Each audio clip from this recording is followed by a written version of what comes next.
5 minutes' peace. The children were having breakfast. This was not a pleasant sight. Mrs. Large took a tray from the cupboard. She set it with a teapot, a milk jug, her favourite cup and saucer, a plate of marmalade toast, and a leftover cake from yesterday. She stuffed the morning paper into her pocket and sneaked off toward the door. "Where are you going with that tray, Mum?" asked Laura. "To the bathroom," said Mrs. Large. "Why?" asked the other two children. "Because I want 5 minutes' peace from you lot," said Mrs. Large. "That's why."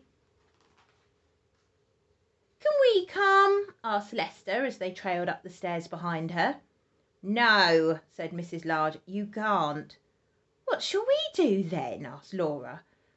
"You can play," said Mrs. Large, "downstairs by yourselves, and keep an eye on the baby." "I'm not a baby," muttered the little one.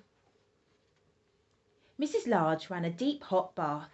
She emptied half a bottle of bath foam into the water, plonked on her bath hat and got in. She poured herself a cup of tea and lay back with her eyes closed. It was heaven. "Can I play you a tune?" asked Lester. Mrs. Large opened one eye. "Must you?" she asked. "I've been practising," said Lester. "You told me to." "Can I? Please, just for 1 minute." "Oh, go on then," sighed Mrs. Large. So Lester played. He played "Twinkle, Twinkle, Little Star" 3½ times. In came Laura. "Can I read you a page from my reading book?" she asked. "No, Laura," said Mrs. Large. "Go on, all of you, off downstairs." "Oh, you let Lester play his tune," said Laura. "I heard you like him better than me. It's not fair." "Oh, don't be silly, Laura," said Mrs. Large. "Oh, go on then, just 1 page." So Laura read. She read 4½ pages of Little Red Riding Hood. In came the little one with a trunk full of toys. "For you," he beamed, flinging them all into the bath water.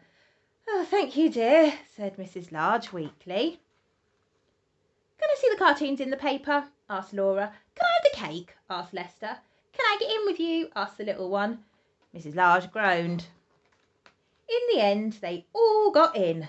The little one was in such a hurry that he forgot to take off his pyjamas. Mrs. Large got out. She dried herself, put on her dressing gown and headed for the door. "Where are you going now, Mum?" asked Laura. "To the kitchen," said Mrs. Large. "Why?" asked Lester. "Because I want 5 minutes' peace from you lot," said Mrs. Large. "That's why."